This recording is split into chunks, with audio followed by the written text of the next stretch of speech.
Welcome to The Savvy Sauce, where we have practical chats for intentional living. I'm your host, Laura Duggar, and I'm so glad you're here.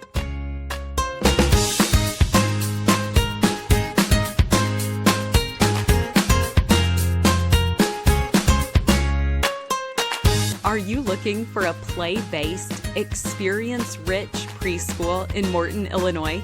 Check out Spark Academy of Morton at sparkacademymorton.com to learn more and schedule a tour.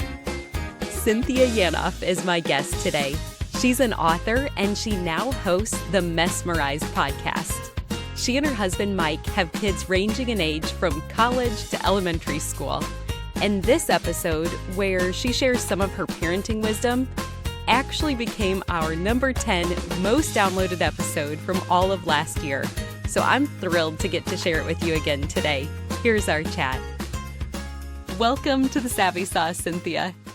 Well, thank you, Laura. I'm so glad to be here.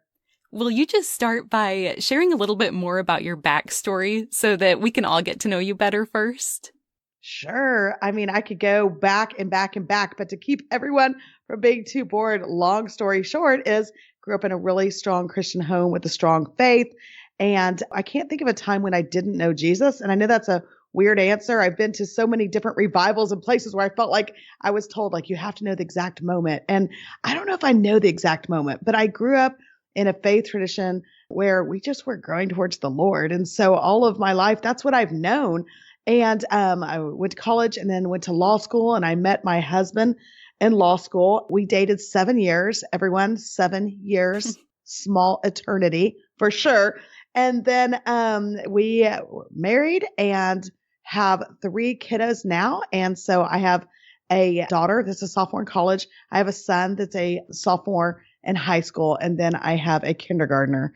And so there you have it. All the ages, all the things going on over here. Goodness. And just to elaborate on that, I've heard you say before that your kindergartner, it started off with foster care when you met. Is that right? Yes. So our kindergartner, and by the way, everyone just take a deep breath. I'm going to just make everyone feel comfortable in where you are in your parenting. We're at kindergarten 2.0. So this is round number 2 of kindergarten because apparently I didn't feel the need to help him through the first round and we learned nothing. And so he's precious. He's just one of those that's going to need a little extra boost. And so there you have it. Last year we had fun. This year we're going to learn. And yes, his name is JB.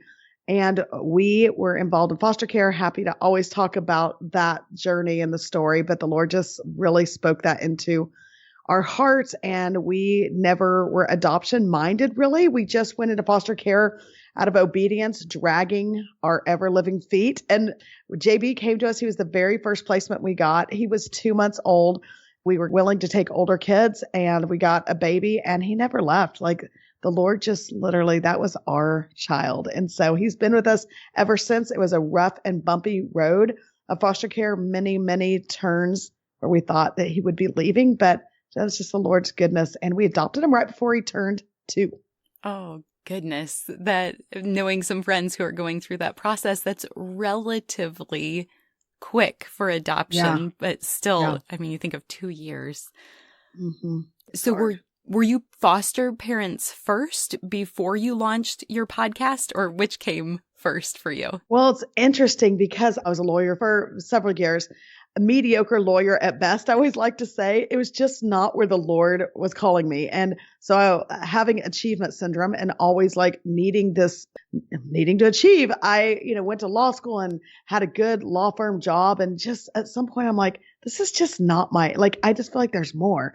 Like, I don't know what it is, but this is not just that holy discontent. If I can use church words, that feeling of like, what is it you have for me, Lord?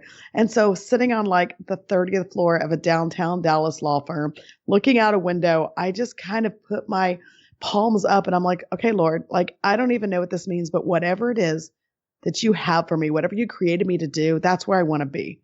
And just within, 6 months to a year, we knew foster care. That was something the Lord wanted us to do. And so I ended up stopping my practice of law to be home and start working through the foster care process. And then just that faithful step of obedience, I feel like then the Lord opened this next door with a ministry that asked me to come work with them, which I was completely unqualified and in a lot of ways probably overqualified for what I did. And that led to writing and then podcasting and just, Lord, just only things the Lord could open and close, those doors and the things that he had for me. And so, yeah, foster care was kind of that first diving off point that led to all the other things that I now do. Wow. Isn't that interesting just to even hear it so succinctly put, where he has blessed your obedience. And really, you were faithful in the small things, and then he gave you more to steward. So that's an awesome story. And I'm remembering, was it something humorous for the way that you and your husband specifically met at law school? Or will you share that story with us too? Yes. And I'm going to step back and say one thing and I'll tell you that. But yes, in terms of obedience, but I want to be very clear. I'm about as normal and everyday as anybody listening in terms of following God. Like on any given day, I'm like, yes, I'm all in. I'm going to do this. In the next minute, I'm like, no, that's not in my plan. That seems hard. Like foster care seems like that's what spiritual people do. I'm not sure that's us, like not our thing. And so we did take that step. Like we did what we were called to do. I went into it scared, like super scared of what it would do to our family. What would that mean for our biological kids? What would that mean for our marriage, our finances? Like I was scared going in, and I came out of foster care scared of who we would be if we hadn't done it. Because you are changed people when you do the things the Lord calls you to do. In those very, very hardest places where the Lord changes you and changes your family. And so I just like to say that it's hard, and foster care is our story, but I think God has a story that he's writing in all of us. And if we will just take those next steps, whether it's with an obedient heart or you're just dragging your feet like we were, like the Lord is faithful in that. And so that's off subject from what you asked me, Laura, but I start with that. But to answer your question with my sweet husband, yes, we met in law school. And I was walking in the parking lot and he catcalled me like that. I can't whistle, but that cat call thing. And I was like, what just happened? Like, are we serious here? Because, like I was like, whatever, how old are you when you get out of college? Like 20 or 21 or whatever. And like in law school, and I was real serious about myself at that point in life. I was like, here I go. Watch me, world. I'm in law school. I'm going to do this. And when he catcalled me, I'm like, I don't even know what to say of that. And so we kind of joke about it. My husband played college baseball. And so in law school, he'd just come off of that and had a lot of confidence. So we always laugh. And he's like, well, it worked. I'm like, kind of. But yes, we dated through law school. And then, 7 years and got married. And here we are. That's amazing. And I've heard you say before that a mentor told you, live in such a way that God can bless your life. And I just love that encouragement. So will you expound upon how you've applied this? Yeah, that was advice for many years. I'm like, what does that even mean? Like sometimes people say things or I underline it in a book, or I'm like, I take a sermon note on that. And I'm like, actually, I don't know what that means. How do I do that? And I've just watched, and this is something I think Mike and I talk to our kids a lot about, but the Lord, we know scripturally, like his eyes are roaming the earth, looking for those who are fully devoted to him, right? He's looking for people that are devoted to him, that are wanting to do the things that he wants to do, that have kingdom purposes. But it's really hard for him to use us and do those things when we aren't devoted to him, when we aren't living a life that he can bless. And so that's not saying a perfect life. None of us are living a perfect life. But if we can't live in repentance and confession and just slowing down, asking the questions, surrounding ourselves by people who are following the Lord, surrounding ourselves by people who are pointing us back to him, like those are the places where I think we've got to be intentional. And when we are, and I think the Lord can bless that. And so it's not this like I've got to clean up my act in order for God to want to use me. I mean, gosh, can any of us clean up our act enough? No. But if we can step back and prioritize the things he prioritizes, family, loving people well, God's word, spending time with him, doing those things. If we try to just take those next right steps, it's a game changer. And in that, I think, like you said earlier, like he blesses obedience. The smallest step of obedience, I feel like the Lord will bless. Now, here's the catch, right? Is his blessing what we call blessing always? No. I like blessing that looks like maybe accolades or recognition or, whatever the world might call blessing. And really God's blessing is not typically that. And so I love those verses that talk about when the desires of your heart and when you're pursuing God, Psalms talks about this, then he gives you the desires of your heart, and those desires change. And when you live a life God can bless, he will fill you with desires that he will give you, like foster care, like adoption, like whatever those things are, whatever he's calling you into. And it's a game changer. And so, yeah, living a life God can bless is as simple as just doing the things we all know to do, but just being faithful in those things that point us towards Jesus. Well, in some of that, you just had such a drastic career change. So let's zero in on your career first, and then I'd love to ask you more about parenting eventually too. But you shared kind of how you came into podcasting, but how do you get such amazing guests? I'm thinking like Mark Batterson. And what are a few of your all-time favorite lessons that your guests have taught you? Oh my gosh. I don't even know how we've gotten incredible guests. I don't even know how we podcast. You, Laura, and even know from starting the one that we're taping right now, like I'm the least technologically savvy person you've ever met. And so it's just comical when I was in this ministry and they were talking about starting a podcast, they're like, do you want to do it? And I was like, no, what would I possibly know about a podcast? But I figured out pretty quickly that a podcast is like a deposition where you ask a lot of questions and you listen and then you ask follow-up questions. And I knew how to do a deposition because I had been a lawyer for so many years. And so I was like, okay, I can do that. And just a reminder that like nothing's wasted with God, right? He can take even the places where I don't know that I definitely don't feel like I was in God's calling in my years as a lawyer. That doesn't mean I was outside of what he could use, but it was just funny that he took that and I took so many depositions and now he uses that for podcasting. So we fast forward and I remember like, how are we going to get guests? Who's this going to be? And it didn't matter to me that they were super famous. I just wanted people that could speak truth. And over the years, the Lord has just allowed us to talk to everyone. Even this week, I got to chat with Beth Moore, and yes, Mark Batterson. He's one of my very favorites, and Priscilla Shire, and Anne Graham Lotz, and I could go on and on of just cool people. To answer your question, though, some of my favorites, people ask me that question a lot. I think Sally Lloyd Jones was one of my favorites because she said something that really impacted me. You know, she's an author, children's Bible, all kinds of things. But she talked about success and our definition of success and making sure that we always define success by God's definition of success. And I thought for me, for an achievement-oriented person, that was just such a great word. Of course, I think it resonated with all the people that listen to my podcast, but I thought, you know what? That's a good word, not only for myself, but in my parenting. Like, what is going to be success in our house? And are we defining it by what the world calls success or what I as a mom call success for my kids? Or am I lining that up with what God would call a success for my kids? And am I asking him, like, define success? And so that was one that's really stuck with me. Another one, I got to interview David Green, who founded Hobby Lobby, and just hearing his background, I won't go into all of that, and just, raised poor and not good in school and all the things he did and how his parents were faithful in raising him in the small things. They had no idea he would be called the biblical billionaire one day, but they were faithful in the small things in parenting him, and look who he is now. And so he was another favorite. And then can I give you one more, Laura? Oh, please do. Okay. And then the third one, that's one of my very favorites ever. No one's ever heard of him, but he's been on my podcast a couple of times.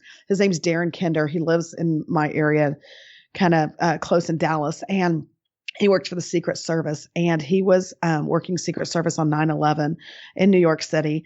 And he was a building over from the first tower that fell.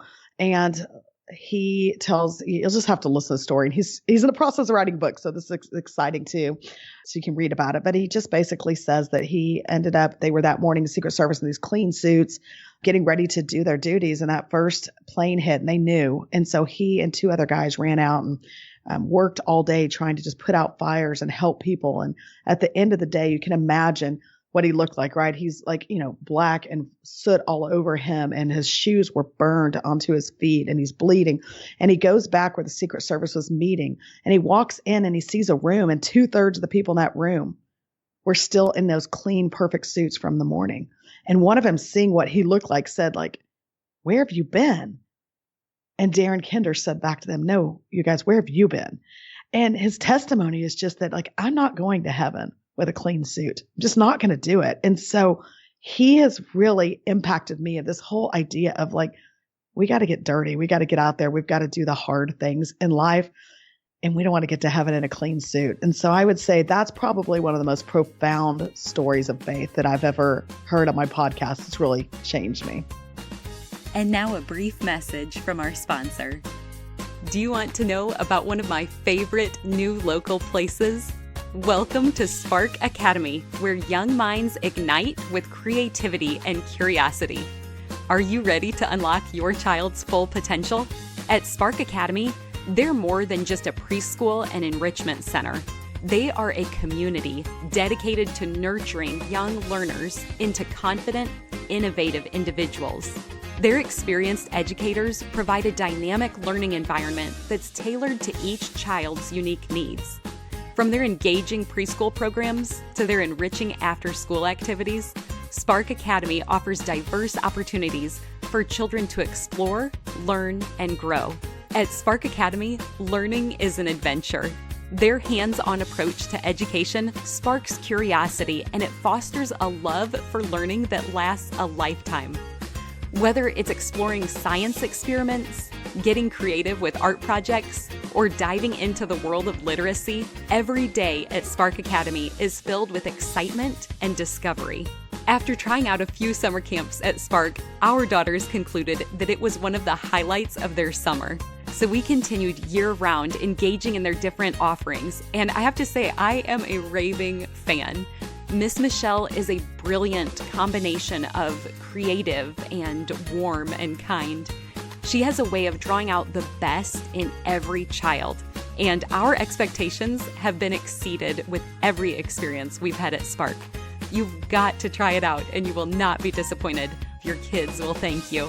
So make sure you join the Spark Academy family today and watch your child shine brighter than ever before. Visit their website at sparkacademymorton.com to learn more and schedule a tour. Spark Academy is where every child's potential is ignited. And as a bonus, make sure you mention the Savvy Sauce when enrolling at Spark Academy to unlock a special discount.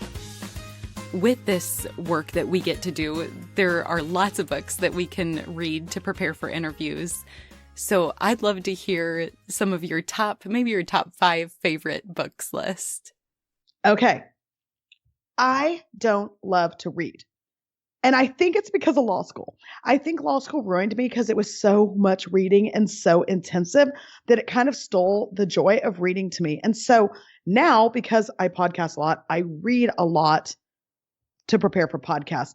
So I'm going to give you, instead of my 5 favorite books, I'm just going to tell you my favorite authors, because I read almost anything they have. And these are the ones that I don't have to really bear down and be like, come on, you need to read more. So here's my 5 favorite authors pretty much. Number 1 is Max Lucado. Anything he writes, I love. And so he's been on Pardon the Mess, my podcast, several times, and I just adore him. Mark Batterson. So it's funny you brought that up. Anything he writes, I love. I just find him to be just amazing. In a Pit with a Lion on a Snowy Day is one of his books that's my very favorite and maybe impacted my faith. Maybe one of the books, aside from the Bible, obviously, the most has impacted my faith. Number 3, I'm getting a little shallower now. Everybody ready? Grisham. I love Grisham stuff, but it's because it, taps back into that law side of me. And so I don't endorse the theology always, but I do think he tells a great story, and I love storytelling. And then just for fun stuff, I love Melanie Shankle. She's hilarious, and I just think, she loves the Lord, and she's got a funny way of putting things that we're all thinking. And then the last one is actually a book, and I'm just saying this right now because it's a book that has impacted, again, my faith journey, and that is If You Want to Walk on Water, You've Got to Get Out of the Boat by Ortberg.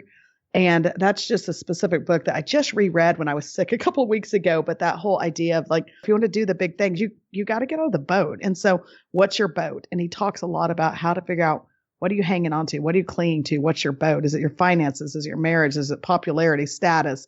So that's one that's really impacted me too. So there you go on books, or maybe more accurately, authors I love. That's awesome. What a great list. Thank you. You've planted some ideas for maybe some of my next reads. And Cynthia, as a working mom, what perspective and wisdom can you offer to any of us parents listening? Yeah.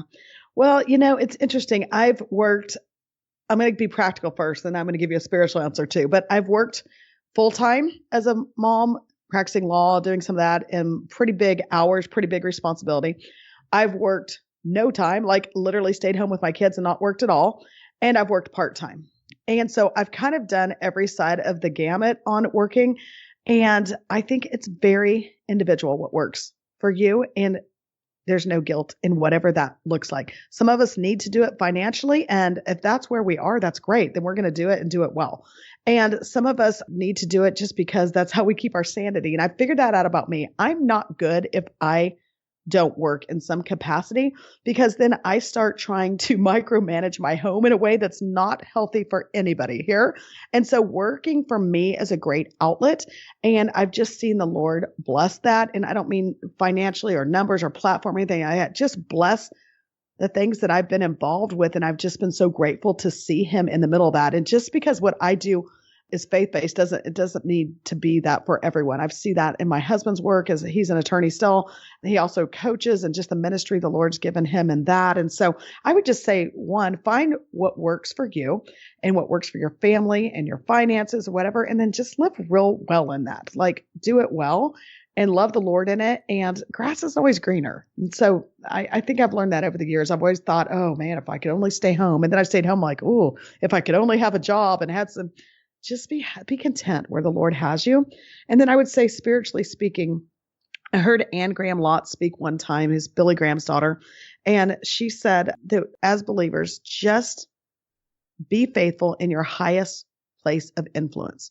If everybody would be faithful in their highest place of influence, then our world would be changed. And so I would just encourage you, if your highest place of influence is at home with your kids, which is a great, huge place of influence, because again, we don't know who we're raising, then treat it as that and make it your job and do it the best of your ability and ask the Lord into that. If your highest place of influence is on the PTA board, well, that's great. I mean, love people well, point people to the Lord in whatever ways you can appropriately do that. Stop conversations that don't need to happen and be about the things that God's about. If your highest place of influence is your CPA or an attorney or whatever that may be, a teacher, and you've got all these lives that you're impacting each day, like just do that well and ask the Lord, what does that look like? How can I do this better? For the period of time you have me here, I want to be faithful in that highest place of influence. And I think the rest takes care of itself after that. I think Anne Graham Lotz is right on that. Goodness, I love it. I'm just soaking up all your wisdom. This is so great. What are a few core values or prayers that you find to be helpful as a parent? Yeah, it's interesting. I've been speaking a lot this year, and I've been talking about the 3 lies to not believe in 2023, 3 lies to get rid of in 2023. I think one of them is that I'm going to be judged by the success or failure of my kids.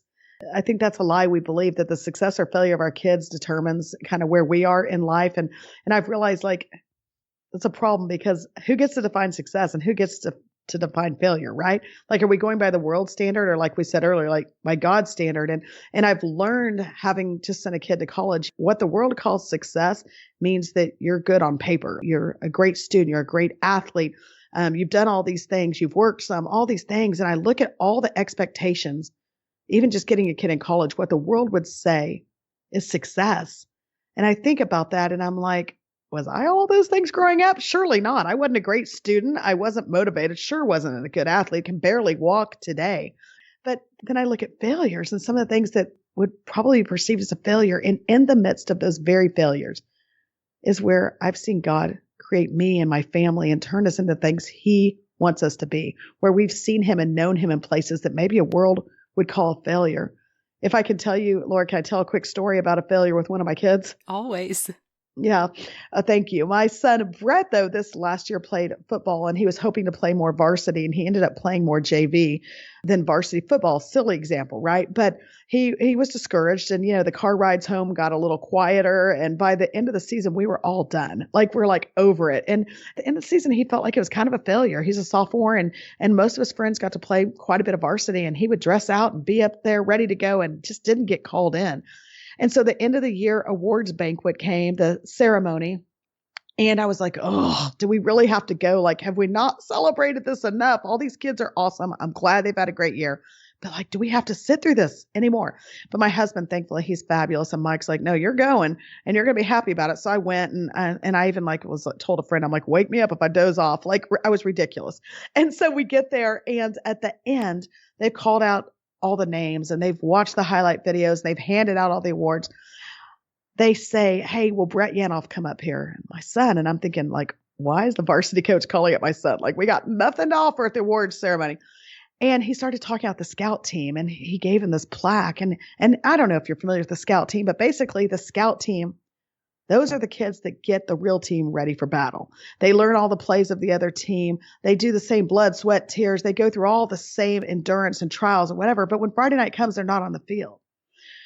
But as he's talking about this and he's giving my son this MVP of the scout team award, I realized in that moment that the coach knew something I needed to know.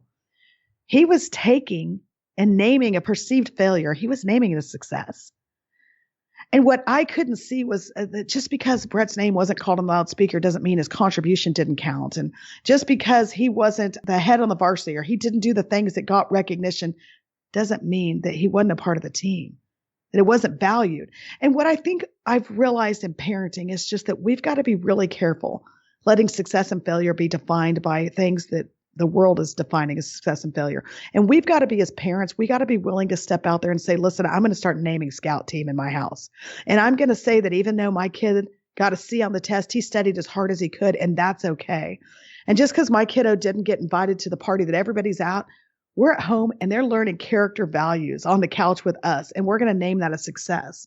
And I would say in all those places where the world's going to call something a failure, where our kids are going to call something a failure, where I as a mom want to say, gosh, this looks like a failure, I'm going to start naming it scout team and I'm going to start naming it success because I know how God works. And I know in the very midst of what the world would call a failure, he can call that a success.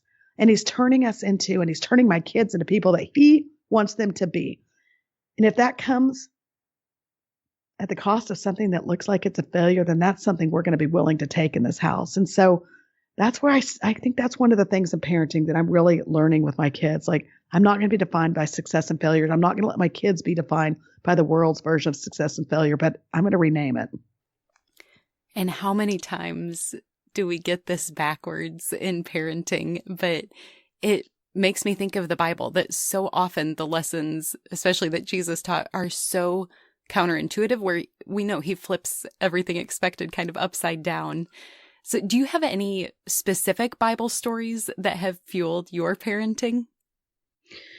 Yeah, I really like to think of all the Old Testament. I'm obsessed with the Old Testament, but I like to think about Abraham and just a guy who, they were struggling with infertility and the Lord said, you're going to be a father of nations. Like, what does that even mean? What does that look like? Right. And so I studied that a lot. And I think like all the things that I can't see yet, God's already working in my heart. He's already calling me to these next steps to move, pick up your family, go to the next place is what he said to Abraham. And he was faithful and he did. And he said, yes, yes. Okay, let's go and do it. And that's, I think that impacts me. Really all the stories in the Old Testament. I think of Noah and building an ark before he really knew what rain was, but it was just a yes, maybe a hesitant yes, maybe a dragging his feet yes, but it was still a yes. And he did that and he did it well.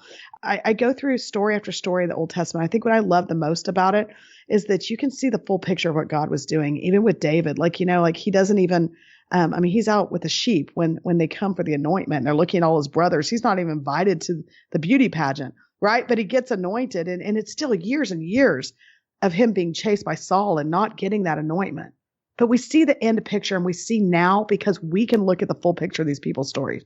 It's the Abrahams, the Noahs, the Jonahs, all these people. We can see the full picture of what God was doing. And you just trust him in that small step. And I think that impacts me because the small stuff, one step of obedience at a time leads to the big things that God's doing. We may see it this side of eternity. We may not, but that doesn't mean it's not worthy. And so I'm just encouraged. I think I would say when people ask me like, I'm discouraged or I don't know what God's doing, I'm like, go read the Old Testament. Go find a person and learn all you can learn about that person. David's always a great one. I love David, but go find out all you can about him and realize like you're in a segment of life where you're just seeing a little glimpse of the picture. But you can go back and look at these people and you can see beginning to end their questions, their doubts, where it didn't make sense. Why would God allow this to happen? And then you can see how it all plays out. I think that's important. And it encourages me. And I just want to encourage your listeners that just realize that at any point in time, God could have put us on earth, right? From Adam and Eve all the way to the second coming. At any point, God could have chosen for us to be here on earth. And he could have chosen us to be in any families, any communities, and any workplaces, right? But he chose us for now. This is our time in this place with these families, with these kids, with our neighbors, right? And if he did that, he's going to be faithful. And it may not look like it in the minute. You may not understand it in the moment. You may not be able to see what he's doing. But if you can go back and just steal a little bit of the faith that you can see in the Old Testament, just take a little bit from that and say, okay, like, listen, Abraham didn't know what he's doing when he's picking up and moving. And Noah didn't know when he started building an ark, right? And David didn't really understand when he was anointed, but he's still hanging out with sheep, right? Like they didn't understand, but we now know what God was doing towards his bigger purposes. Take that and put it into your life and know that God's just as intentional now. He's the same yesterday, today, and forever. And if that's the case, he's doing the same things in your life. It's going to look different, but he's still doing it. And that's important. And so that would be my encouragement. I could point to you 1,000 stories, but I would just say always, for me, go Old Testament if you're really questioning it. How did you find out about the Savvy Sauce? Did someone share this podcast with you? Hopefully you've been blessed through the content, and now we would love to invite each of you to share these episodes with friends and help us spread the word about the Savvy Sauce. You can share today's episode or go back and choose any one of your other previous favorites to share. Thanks for helping us out.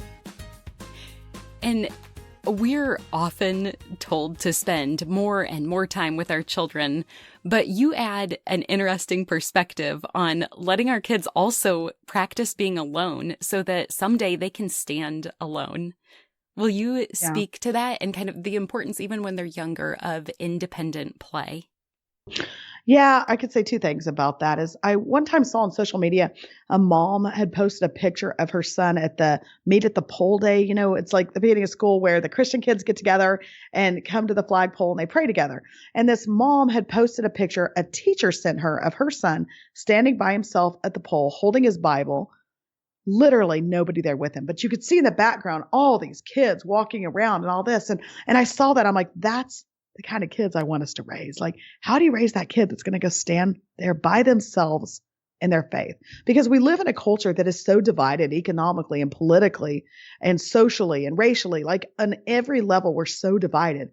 And so if we want kids that are going to stand up for their faith, it's getting harder and harder to do that in this country and all countries, but even in the United States where it would have been in the past. It's not popular to stand up for your faith and stand up for the Lord. And so how do we raise these kids? And it's just like, I feel like the Lord just laid on my heart over the years that like, if we want to raise kids that can stand alone, then we've got to let them. And so we can't be the parents that are going to run down to the school every time they don't get in the right class, or we're going to go talk to the coach because they didn't get enough play time, or we're going to, whatever those things are, throw another party to compete with the party they didn't get invited to. We're going to throw a better party, like all the things that we're so tempted to do. We got to let them stand alone. And so in terms of just letting them play alone and independent play when they're little, I think about a day when I took my youngest to the playground and I was just watching these moms and I'm like, gosh, there's so much to learn from the playground. Like, I wish I would have known. I wish somebody would have told me. And there's this mom who was like trying to get her kid to go play with everybody else, like all the other kids. And he just wasn't having it. He was just playing by himself. And she was like, trying to get him back into the mix on the playground. And I get it, man. There's nothing that sends me reeling like taking my kids to a social event. And, I think they're going to be the next outcast because they're over by themselves. They're not engaging. And so I get what she was trying to do. But in that moment, I just realized, like, listen, if we want kids that are going to stand alone, we got to let them. And sometimes that's just how the Lord creates them. And there's places where they've got to be able to do that. And independent play, being by themselves, being comfortable by themselves, it's a good place to start.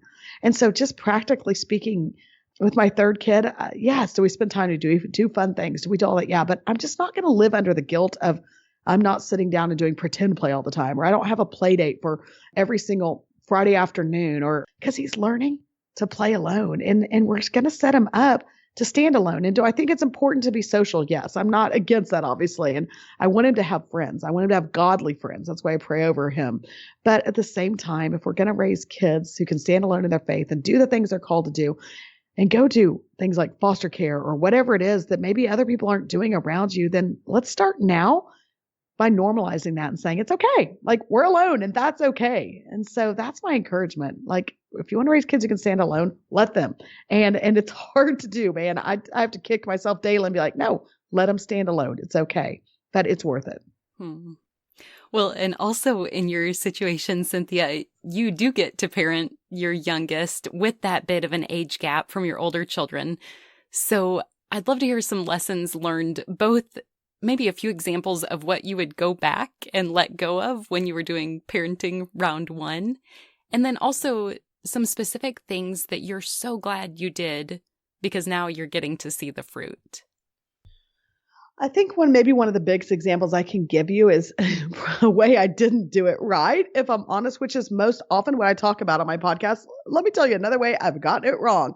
But here's one for me. I think I just had it in my mind how things were supposed to look for my kids. I think we all do. I think that's natural. Like, this is how it's supposed to go. And so we're going to be, good at this and we're going to be involved in that. And I just had this in my mind. And so the minute that it went off script, like, I was derailed by that. And so I use example a lot with my son. My poor high school son's getting picked on today. I do have other kids we can pick on, by the way, but this is the one. I'll tell the story about him. When he was in kindergarten, I got a call from his kindergarten teacher that he was going to be put in the reading club. And I was like, the reading club? What's that? And she's like, well, it's for kids that are behind and they're not reading well. And so we are trying to catch them up. And so we're going to pull him out and he'll meet with a reading specialist each day. And so you would think, like, Laura, that's like, okay, no big deal. Like, a normal parent, you guys, would just get off the phone and be like, great. Not this, Mom. I get off the phone and I was like, oh, this is it. This is like the phone call. This is the one where it starts the ball rolling. He's not going to be successful in school. He's not going to make it through high school. He'll never get to college and he'll never have a job. Like, I guess we just need to make him comfortable. That's literally like, I'm going down this path of insanity over the reading club. And the interesting thing about it is I was like dreading it. I'm like, how am I going to like tell him? Like, I'm going to pick him up from school and tell him like, hey, it's almost the end here. Like, bad things are coming your way. You're in the reading club. And so I'm like going through this, tears in my eyes, like a maniac, right? And I get there and he comes bopping out of school so happy, and he gets in the car and he's like, Mom, best news ever. I got picked for the reading club today. And I was like, oh, tell me about that. And as he starts telling me, it's obvious the teachers talk to him, and he's like, I get to go with 2 or 3 of my friends from the class, and we're all going to go meet with the teacher's name, he said. And he's like, and everyone loves her. And she already met with us and said, we can bring our own books and we get to miss the boring part of class. And like, he was so excited. And I couldn't help but think, Laura, I was like, well, thank goodness his teacher got to him before I got to him, right? Like, I was doom and gloom over here about this whole thing. But what I was hearing in that moment, nobody was saying it, but what I was hearing was that he's broken. Like, he's broken. Like, he can't do the things they're supposed to be. This isn't on script. And you know what I've learned is that now he's in high school. And by the way, he can read. He reads just fine. He does great. But I learned in those moments that the Lord was actually going to start breaking him. And I'm going to tell you something with your audience and people listening, and with kids, you will have learning differences. And this is one of those points where we realize there's something that we needed to be exploring. There was something in the learning. But what I found out is I felt like it was going to be the Lord. Well, I felt like the world was going to say he was broken, that, he didn't meet expectations. And what the Lord was actually doing was breaking him of pride and self-sufficiency. And he's made him the most kind and compassionate, hardworking person you've ever met. And I mean, everywhere he goes, people tell us how hardworking he is. Like, there's no ego about him because he's had to work hard every day of his life in school. Just didn't come easily for him.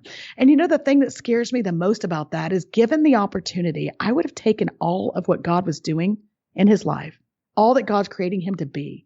I would have stripped that from him because I didn't want him to have to walk a different road. I didn't want him to have the harder road. I would have taken all that away, but yet God was using that. And now I'm getting glimpses of that. That's who God's creating him to be: hardworking, kind, empathetic to other people. Thank goodness, right? And so I look at that and I would just say, like, in parenting, there's this, big gap in my kids. And I look at my youngest now and I'm like, throw away the script. Like, my youngest, I can already tell we're going to have some learning stuff to work through. And I don't know that he's going to have a million friends, and maybe he's just going to have a friend or 2 or 3 friends. And that's great. That's more than enough. There doesn't have to be a script on what it's supposed to look like. And very often if we are trying to make them follow a script and we want them on the right select team, and I'm air quoting, and we want them in the right friend group, all those things, we're stripping away what God's doing in their life and what he has for them. And so I think I've just learned to sit back and let God do what he's going to do in their lives and pray. Oh my gosh, pray over your kids and pray for yourself that you can step out of the places where you want to be right in the middle of it, manipulating, maneuvering it, all those places. And so I'd say that's one of my biggest lessons I think I've learned that I would do differently. In terms of something I would do the same, I guess, I would say that is kind of stayed from the top to the bottom with my kids. My daughter, who's in college now, she's hilarious. I mean, firstborn girls, let's shout out to all of them. If you got firstborn girls, I mean, they can pretty much run a small nation. So I was real proud of her all along. She was easy. She fit the mold. And I would say what we did right with Kate, we overparented her. That was wrong. But what we did right is we've always laughed. Like we've just made our house. We've tried to make it fun and humorous and low key. We've stayed up late when we probably should be in bed, and we've gone and gotten snow cones when we probably shouldn't have been doing that. And like, we've just always tried to be fun and enjoy our kids and their company and like get rid of all the strict, well, it's because I'm the parent and I said so. Like we just really tried to enjoy them. Are we disciplinarians? Yes. But we pick our battles. And someone told me a long time ago, like, listen, if it's our personality, don't parent that. Don't discipline that. Just when it's character. And so that's what we've tried to do with her. We've laughed a lot. And if there's character issues, like we are all on it. We dive in and we figure them out and we pray over them and we discipline them. For the rest of it, when it's personality and it just bugs me and it's not things that are really going to impact the long term, then we let it go and we just try to laugh and have fun. And we see it with our son now.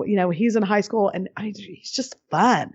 And then our youngest, I'm just having to learn to laugh, even though some things I'm like, oh my gosh, this is driving me crazy.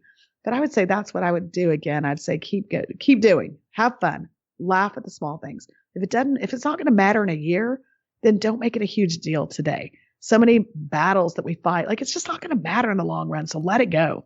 So those are my thoughts as I like to say, as the oldest mom on the playground, raising a kindergartner again. Well, and I've also heard you share something that's always stuck with me. You said in your home that you try to build up what or who others are tearing down. So can you also give an example of that? Yeah.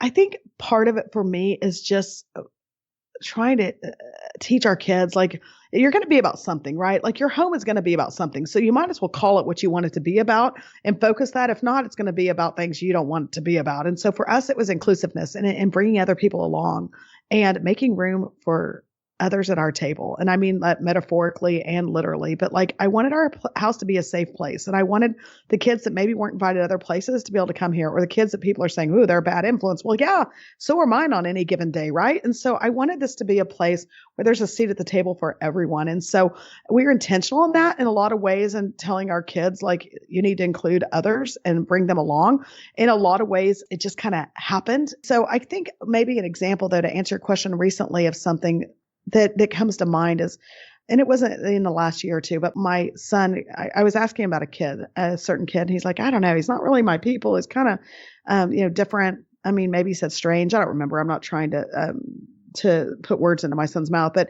clearly it was not something he was super fond, a person he was fond of. And so finally, I had an opportunity to spend a little time with this kid, and I realized, like, this kid's got some learning stuff going on, maybe some emotional stuff going on. Like I could just kind of tell. And so I went back and said to my son, I'm like, you know what? I want you to get curious about people. Like, instead of just writing them off and saying, like, oh, there's not my people. Instead, why don't you like get curious and figure it out? And I said, I think there's something going on with this kiddo. And so like, let's be empathetic to that. And so through that, my son has gotten to know him and really likes him and just needed to dig a little bit deeper. And so, I mean, that's just a silly example, but ways of just trying to do the harder things with our kids, right? Do the hard and the right things. And I think it pays dividends. I think it does for our own families, but more importantly, for other people that we need to be loving. If we're called to, love our neighbors, let's do that. And let's do it intentionally. And so I would encourage you, figure out what you want to be about. For us, inclusivity was important. We wanted to bring other people along, but whatever your thing is, just know what that is and kind of make it something that you're striving forward with your kids, your family every day. Well, and that just reminds me of one of my favorite quotes of yours when you said, bring people in. The kindest, most gospel-driven thing you can do on a given day is to include other people, to walk the road with them. that's what heaven will look like. Yeah.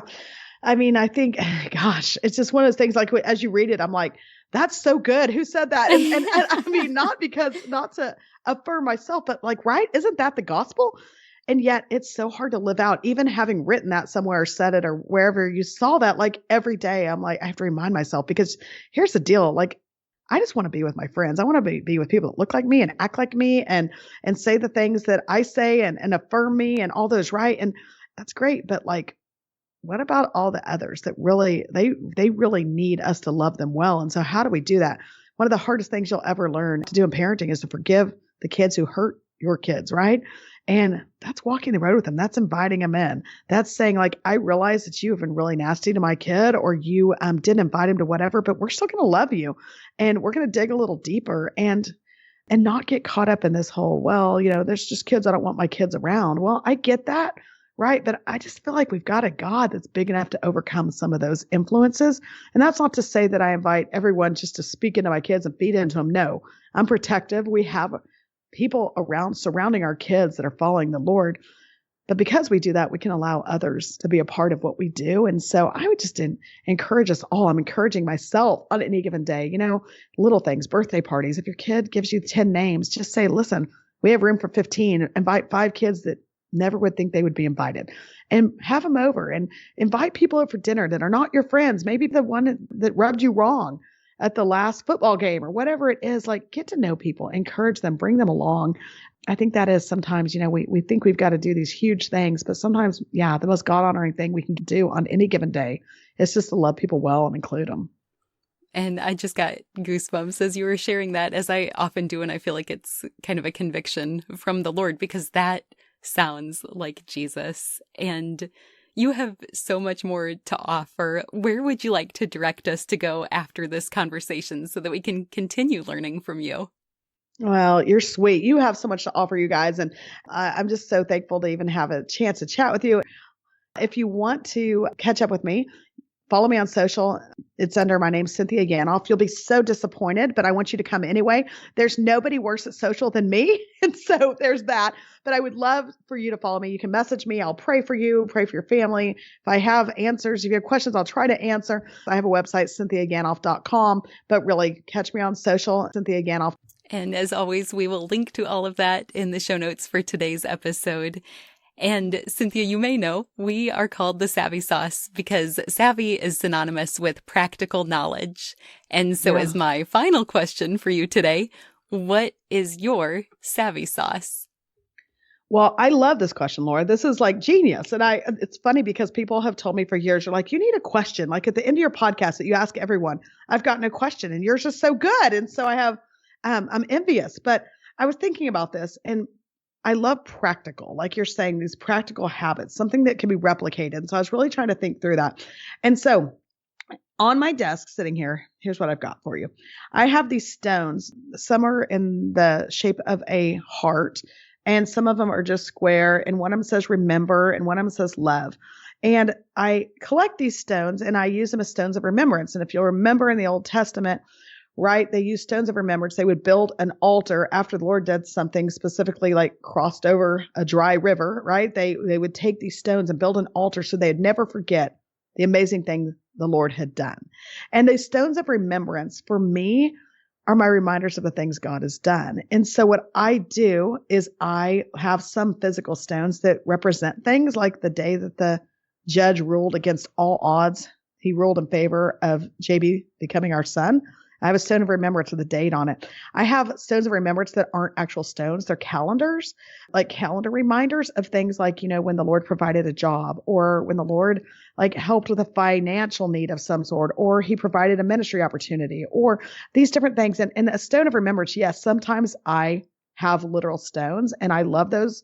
But there are also other things, whether that's a bookmark or something in my Bible that's written out, or like I said, a calendar reminder. But I think it's really important to remember God's faithfulness because life is really hard and there's so many unknowns and there's so many things that come along that you're like, oh my gosh, like what is the Lord doing? Is he good? Is he for us? How can I believe the truths of the gospel when I'm living the realities of this world? And all I can say is oftentimes to myself and to my kids, like, I don't know where God is in this. I don't know why he's not giving the miracle. I don't know why the prayer seems unanswered. But what I don't know about God is so small in comparison to what I do know about his goodness and his faithfulness that it doesn't matter. And I've got these stones to remind me. And so it's physical reminders of God's goodness. It's tangible. I can touch it and I can say, he has been good in the past. He doesn't change and he'll do it again. And so I encourage you, just remember where God's good. Don't overlook it. Don't miss it. It can be small things, it can be big things. I gave some examples of bigger things, but there are small places where God has been faithful, where I've seen him give me a heart for someone that's hurt me. And I write that down. I'm like, that's God's faithfulness, because I wouldn't have done that on my own. And so find ways to remember where God's been good, where he's answered the prayers, where he's been faithful to your family, and then keep them handy and share them with your kids. And so they can remember that too. Nothing's taken for granted. Like everything that is good is from the Lord. We know that. And so make sure you talk about it. Make sure you represent it. Make sure that your family knows that all good things we have, all the things that we've needed, the Lord's been faithful in it, and we'll celebrate that. That is such a wonderful charge to each of us. And Cynthia, I just love your encouragement and humility and sense of humor. And I'm drawn to all the wisdom you shared. So I just want to say thank you for being my guest. Oh, thank you for having me. And thanks everyone for listening. And I just hope you're encouraged. And again, I don't ever want to come from a place of expertise. I am walking the road with all of you, but hopefully it's something resonated. And Laura and I prayed before we started that the Lord would just speak to each person individually. And I'll pray that again when we're finished, that the Lord will just speak into your lives and just maybe something will catch and encourage you today. So thanks for having me. Oh, it's truly my pleasure. One more thing before you go. Have you heard the term gospel before? It simply means good news, and I want to share the best news with you. But it starts with the bad news. Every single one of us were born sinners, but Christ desires to rescue us from our sin, which is something we cannot do for ourselves. This means there is absolutely no chance we can make it to heaven on our own. So for you and for me, it means we deserve death, and we can never pay back the sacrifice we owe to be saved. We need a Savior. But God loved us so much, He made a way for His only Son to willingly die in our place as the perfect substitute. This gives us hope of life forever in right relationship with Him. That is good news. Jesus lived the perfect life we could never live and died in our place for our sin. This was God's plan to make a way to reconcile with us so that God can look at us and see Jesus. We can be covered and justified through the work Jesus finished if we choose to receive what He has done for us. Romans 10:9 says that if you confess with your mouth Jesus is Lord and believe in your heart that God raised Him from the dead, you will be saved. So would you pray with me now? Heavenly Father, thank you for sending Jesus to take our place. I pray someone today, right now, is touched and chooses to turn their life over to you. Will you clearly guide them and help them take their next step in faith to declare you as Lord of their life? We trust you to work and change lives now for eternity. In Jesus' name we pray. Amen. If you prayed that prayer, you are declaring Him for me, so me for Him. You get the opportunity to live your life for Him. And at this podcast, we're called The Savvy Sauce for a reason. We want to give you practical tools to implement the knowledge you have learned. So you ready to get started? First, tell someone. Say it out loud. Get a Bible. The first day I made this decision, my parents took me to Barnes & Noble and let me choose my own Bible. I selected the Quest NIV Bible and I love it. You can start by reading the book of John. Also, get connected locally, which just means tell someone who's a part of a church in your community that you made a decision to follow Christ. I'm assuming they will be thrilled to talk with you about further steps, such as going to church and getting connected to other believers to encourage you. We want to celebrate with you too, so feel free to leave a comment for us here if you did make a decision to follow Christ. We also have show notes included where you can read scripture that describes this process. And finally, be encouraged. Luke 15:10 says, "In the same way, I tell you, there is rejoicing in the presence of the angels of God over one sinner who repents." The heavens are praising with you for your decision today. And if you've already received this good news, I pray you have someone to share it with. You are loved, and I look forward to meeting you here next time.